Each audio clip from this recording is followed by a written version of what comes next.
جو ان کے ذہن و دماغ میں یہ بیٹھا دے کہ دنیا میں کچھ بھی ہوتا رہے تم نمازیں ادا کر لو کافی ہے، دنیا میں کچھ بھی ہوتا رہے تم روزہ رکھ لو کافی ہے، دنیا میں کچھ بھی ہوتا رہے تم ماں باپ کی فرما برداری کر لو کافی ہے، نہیں اور بالکل نہیں، کہ جہاں ایک جانب آپ کو معروف کا حکم دینا ہے وہیں دوسری جانب آپ کو نہی عن المنکر کے فریضے کی انجام دہی اختیار کرنی ہے، اور ملامت کرنے والوں کی ملامت سے بالکل گھبرانا یا ڈرنا نہیں ہے، بلکہ یہ معاشرہ آپ دیکھیں کلمہ توحید کے دونوں ارکان کو دیکھ لیں، اثبات و نفی کے ارکان کو دیکھ لیں، صحابہ کرام کی پوری زندگی کا جائزہ لے لیں، آپ دیکھیں کہ عمر بن خطاب رضی اللہ تعالیٰ عنہ کے ہاتھ میں تورات و انجیل کو دیکھ کر کے رسول اکرم صلی اللہ علیہ وسلم کیسے غضبناک ہو گئے تھے۔ آپ دیکھیں کہ اماں عائشہ کے حجر مبارکہ پر جب پردہ دیکھا اور اس پر تصویریں تھیں تو آپ کیسے غضبناک ہو گئے تھے۔ آپ دیکھیں عمر بن خطاب رضی اللہ تعالیٰ عنہ اور دوسرے صحابہ کرام منکرات کو پنپتا دیکھ کر کے کیسے غضبناک ہو جایا کرتے تھے۔ یہ نہی عن المنکر کا فریضہ آج کے دور میں امر بالمعروف سے کہیں زیادہ حساسیت رکھتا ہے۔ اگر یہ نہیں کیا گیا تو معاف فرمائیں گے وہ توحید جو توحید شرک کی تردید کے بغیر ہماری زندگی میں پنپتی ہے، اس توحید کا کوئی فائدہ نہیں۔ وہ اتباع سنت جو بدعات کی قباحت کو سمجھے بغیر ہمارے سامنے آتی ہے، اس اتباع سنت کا کوئی فائدہ نہیں۔ لہذا دونوں عناصر آپ لے کر کے چلیں اور دونوں بنیادوں پر نئی نسل کی اسلامی تربیت کی ذمہ داریوں کو اٹھائیں۔ تو یہ رسول اکرم صلی اللہ علیہ وسلم کی زندگی کے مختلف گوشے ہیں جن گوشوں کو سامنے رکھ کر کے آپ کو اسلامی تربیت کو اختیار کرنا ہے۔ تو اسلامی تربیت میں چند بنیادی عناصر کا تذکرہ کر کے میں اپنے خطاب کو سمیٹوں گا۔ پہلی چیز یہ ہے کہ شیطان اور کفار کی مخالفت کی جائے، کفار کے عقائد کی مخالفت کی جائے، ہر اس بنیادی عنصر کی مخالفت کی جائے جس کی بنیاد پر بدعات کو پنپنے کا موقع ملتا ہے، شرکیات کو ہمارے گھرانوں میں داخل ہونے کا موقع ملتا ہے۔ ایسی ساری کھڑکیاں بند کر دی جائیں، ایسے سارے دروازے سیل کر دیے جائیں جن کھڑکیوں سے یا جن دروازوں سے ایسے عناصر داخل ہوتے ہیں جن عناصر کی بنیادوں پر خلافت و ملوکیت کے بہانے سے صحابہ کرام پر تنقید کرنے کا دروازہ کھلتا ہے۔ یہ صحابہ کرام ہماری آبرو تھے، یہ صحابہ کرام ہمارا مقام تھے، یہ صحابہ کرام ہمارا سرمایہ تھے۔ ان صحابہ کرام میں اگر ایک ادنا سے صحابی رسول پر بھی کوئی انگلی اٹھاتا ہے، کوئی ان کے بارے میں ان کی غلطیوں کو تلاش کر کے لوگوں کو شبہات میں ڈالنے کی کوشش کرتا ہے، تو اللہ کی قسم وہ یا تو بددین ہے یا منافق ہے، یا دھیرے دھیرے اپنے اس وطیرے کے نتیجے میں وہ اسلام سے اور کم از کم صحیح عقائد سے خارج ہو جائے گا۔ ایمان اس سینے میں برقرار نہیں رہ سکتا جس سینے میں ایمان کی بنیادوں کی گنجائش نہ ہو، جن کے بارے میں رب کائنات نے فرما دیا فَإِنْ آمَنُوا بِمِثْلِ مَا آمَنْتُمْ بِهِ فَقَدْ اهْتَدَوْا۔ اگر تم ان صحابہ کرام کے طریقے کا، ان کے اسلوب کا ایمان لاؤ گے تو ہدایت پا جاؤ گے۔ انہی صحابہ کرام کے بارے میں آپ اپنے دل و دماغ میں بغض پالیں اور یہ خوش فہمی لے کر کے چلیں کہ اسی دل و دماغ میں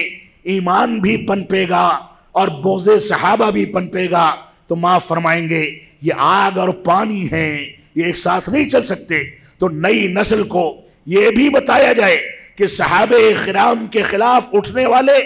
جو بھی فتنے ہیں، جو بھی شبہات ہیں، ان سے ہم کو دور رہنا ہے۔ اذا ذکر اصحابی فامسکوا، جب میرے صحابہ کا تذکرہ آئے تو اپنی زبانوں پر تالے لگا لیا کرو۔ اور اسی کا تقاضا ہے کہ ہم صحابہ کرام کے بارے میں شبہات پیدا کرنے والوں سے دور بھاگیں۔ اسی کا تقاضا ہے کہ اہل کلام اور اہل بدعت سے براءت کا اعلان کیا جائے۔ اسی کا تقاضا ہے کہ صحابہ کرام کے بارے میں اگر کسی انداز کا کوئی غلط عنصر اختیار کرتا ہے تو ہم اس کے سامنے براعت کا اعلان کر کے کہہ دیں کہ ہم تم سے بری ہیں اور اس انداز کی چیزیں ہمارے دل میں پنپنے والی نہیں، لہذا تم ہم سے دور رہو۔ مسجدوں کے دروازے ایسے عناصر کے لیے بند کر دیے جائیں، اگر وہ مدعو کی حیثیت سے، ایک عام آدمی کی حیثیت سے آئے، عبرت پکڑے تو آئے، لیکن ممبر و محراب ایسے لوگوں سے دور کر دیے جائیں۔ اگر یہ اپنے موبائل فون یا کیمروں کے ذریعے کوئی درس ریکارڈ کر کے نوجوانوں میں مقبول ہونا چاہتے ہیں، ٹی آر پی کمانا چاہتے ہیں، سوشل میڈیا کے ذریعے پیسوں کو ترجیح دے کر کے دینی بنیادوں کو کنارے کرنا چاہتے ہیں، تو ان کے سوشل میڈیا کے اکاؤنٹس کو اپنی جیبوں میں بلاک کر دیا جائے۔ یہ ہماری بنیادی ذمہ داری ہے، کیونکہ شریعت اسلامیہ کے بارے میں ایک شک و شبہے کی بات اگر ہمارے دل میں بیٹھ گئی تو یہ پورے ایمان کو دیمک کے طریقے سے چاٹ جاتی ہے۔ تو تربیت اسلامی کا پہلا بنیادی عنصر یہ ہے کہ شیطان اور شیطانی ہٹکندوں اور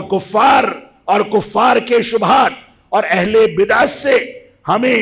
براعت کا اعلان کرنا ہے، ان سے بچ کر کے زندگی گزارنی ہے۔ مسلمانوں کے درمیان نرمی سے کام لے کر کے ان کو دین اسلام کی جانب دعوت دینی ہے۔ عام مسلمان اگر اہل بدعت کے پیچھے بھاگتا ہے تو بھی اس کو قریب لا کر کے دین کی، ایمان کی، منہج سلف کی چاشنی سے اس کو واقف کرا کر کے اپنے سے قریب کرنا ہے، کیونکہ یہ ہماری بنیادی ذمہ داری ہے۔ ہم اسی لیے پیدا کیے گئے ہیں کہ ہم دنیا کے اندر دین کے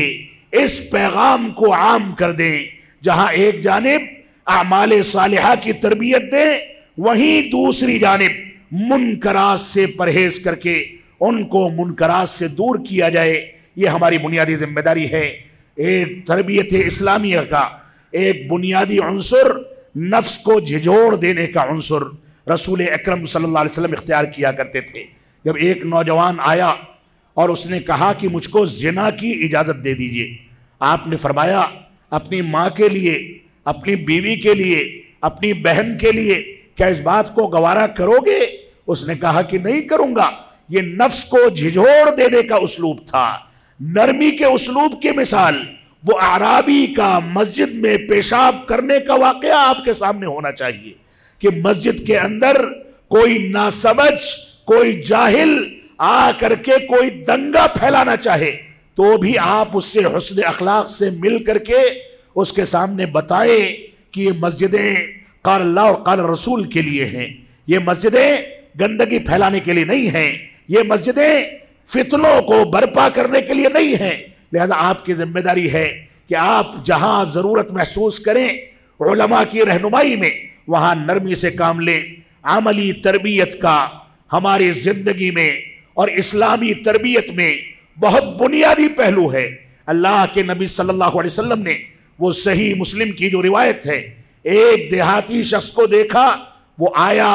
اور آنے کے بعد جلدی جلدی نماز ادا کی۔ آپ نے فرمایا ارجع فصلی فإنک لم تصلی، جاؤ دوبارہ سے نماز پڑھو کیونکہ تم نے نماز ادا نہیں کی۔ اس نے پھر سے نماز ادا کی، آپ نے پھر سے بھیجا کہ پھر سے نماز ادا کرو کیونکہ تم نے نماز صحیح سے ادا نہیں کی۔ 3 بار یہ واقعہ پیش آیا، چوتھی بار میں وہ شخص کہتا ہے میں اس سے اچھے انداز میں نماز پڑھنا نہیں جانتا۔ تو آپ نے فرمایا کہ جب قیام کرو تو اطمینان و سکون سے کرو، خشوع و خضوع پیدا کرو، جب رکوع کرو، سجدہ کرو تو اطمینان سے اس کی تکمیل کرو۔ تو ہماری ذمہ داری ہے کہ ہم کووں اور مرغیوں کی مانند چونچ مارنے والے،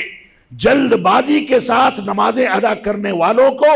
یہ بتائیں کہ رب کائنات کا حق ہے۔ آپ تجارت میں اگر کسی چیز کا حساب کرتے ہیں، کوئی چیز جوڑتے ہیں اور مجموعی شکل جو آتی ہے وہ آپ کو زیادہ لگتی ہے تو کیلکولیٹر دوبارہ اٹھاتے ہیں، کیلکولیٹر تبدیل کر لیتے ہیں، موبائل میں حساب کرتے ہیں کہ کہیں رزلٹ غلط تو نہیں آ گیا، میرا 2 روپیہ 5 روپیہ 10 روپیہ زیادہ تو نہیں چلا جائے گا۔ لیکن کیا اسباب ہے کہ دینی امور میں آپ بڑی تیزی کے ساتھ بڑھنا چاہتے ہیں اور جلد بازی سے کام لے کر کے خشوع و خضوع سے کنارہ کشی اختیار کر لیتے ہیں۔ تو اسلامی تربیت کا ایک بنیادی ضابطہ یہ ہے کہ عملی تربیت کا اہتمام کیا جائے۔ اللہ رب العالمین ہم کو ان باتوں کی توفیق عطا فرمائے۔ رب کائنات کا فرمان ہے، یا ایھا الذین آمنوا لا تلہکم اموالکم ولا اولادکم عن ذکر اللہ ومن یفعل ذلک فاولئک هم الخاسرون۔ سورۃ المنافقون میں رب کائنات نے ارشاد فرمایا، اے ایمان والو، اپنے آپ کو، اپنی مال و دولت کو، اپنی اولاد کو ہلاکت میں نہ ڈالو، اللہ رب العالمین کے ذکر سے غافل نہ کرو۔ جس نے ایسا کر دیا وہ خسارہ اٹھانے والوں میں سے ہو جائے گا۔ یہ رب کائنات کا حکم ہے۔ ہم سب کی ذمہ داری ہے کہ ان عناصر کا خیال کرے، اسلامی صحیح عقیدے کی تربیت کی جائے، توحید کے عناصر کو واضح کیا جائے، شرک کی قباحت کو واضح کیا جائے، اتباع رسول پر لوگوں کو ابھارا جائے، بدعات و خرافات کی خرابیوں سے لوگوں کو واقف کرایا جائے۔ ایسے ہی اولاد کے اوپر نان و نفقے میں انصاف سے کام لیا جائے، یہ بھی اسلامی تربیت کا بنیادی عنصر ہے۔ اگر اولاد کے ساتھ ناانصافی کی جاتی ہے تو وہ بغاوت پر آ جاتے ہیں، رب کائنات سے دور چلے جاتے ہیں۔ ہماری ذمہ داری ہے کہ آل اولاد کو نمازوں کی تربیت دیں، ان کے ساتھ انصاف کریں، اگر ہدیہ یا ہبہ کریں تو سب کو برابر رکھیں، جائیدادوں میں لڑکوں کے ساتھ لڑکیوں کو بھی شامل کیا جائے، ان کو محروم نہ کیا جائے۔ ہمارے خاندان اور ہماری طاقتیں، نئی نسلیں، ہماری اولادیں ان ناانصافیوں کی وجہ سے اتنی زیادہ تتر بتر ہوتی چلی جا رہی ہیں کہ خاندان ٹوٹ جاتے ہیں، بھائی بھائی کا دشمن ہو جاتا ہے، بھائی بہن کا دشمن ہو جاتا ہے، بہن بہن کی دشمن ہو جاتی ہے، اولاد ماں باپ کے خون کی پیاسی ہو جاتی ہے، ماں باپ کو مارا جاتا ہے، ماں باپ کو گھر سے نکال دیا جاتا ہے۔ لہذا اگر آپ کو عزت و وقار چاہیے تو انصاف سے کام لیجئے، اولاد کی اسلامی تربیت کیجئے، اولاد کے درمیان ناانصافی سے کام نہ لیا جائے۔ اسی طریقے سے اسلامی تربیت کا ایک بنیادی عنصر یہ ہے کہ ہم اولاد کے درمیان عدل و انصاف سے کام لینے کے ساتھ ساتھ ان کے ساتھ ایک انصاف یہ بھی کریں کہ ان کو دنیاوی آلائشوں سے، منکرات سے محفوظ رکھا جائے۔ اور آج کے دور میں ایک خاص چیز جس کا تذکرہ کر کے میں اپنے خطاب کو ختم کروں گا، وہ موسیقی اور نشہ آور چیزوں کا چلن ہے۔ ہم نے اور ہم میں کے بعض مسلمانوں نے، صوفیہ نے موسیقی کو شرعی رنگ دے کر کے جواز فراہم کر دیا، اور یہ موسیقی جو شیطان کے سب سے بڑے ہتھ کنڈے ہیں، یہ موسیقی اور میوزک جو انسان کے دلوں میں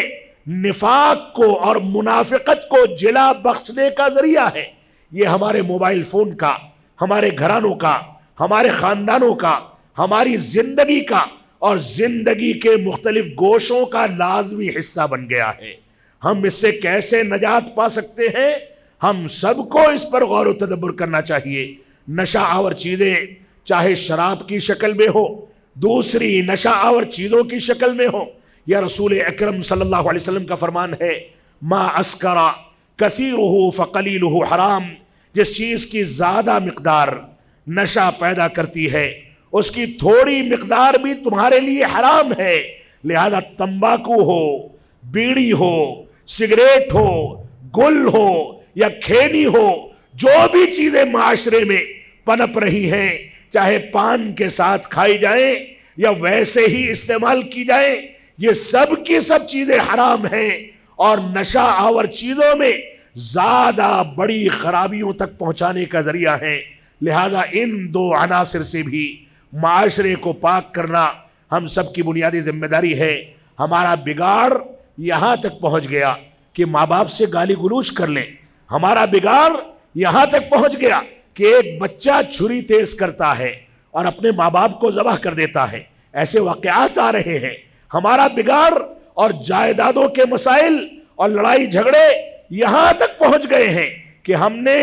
اسلامی قدروں کو،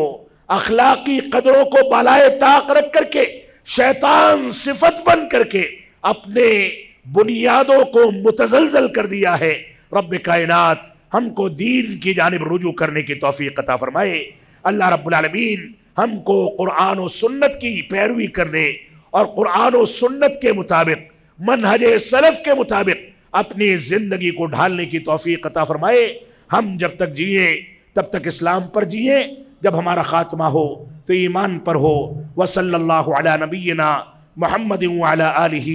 وصحبہ وسلم۔ والسلام علیکم ورحمۃ اللہ وبرکاتہ۔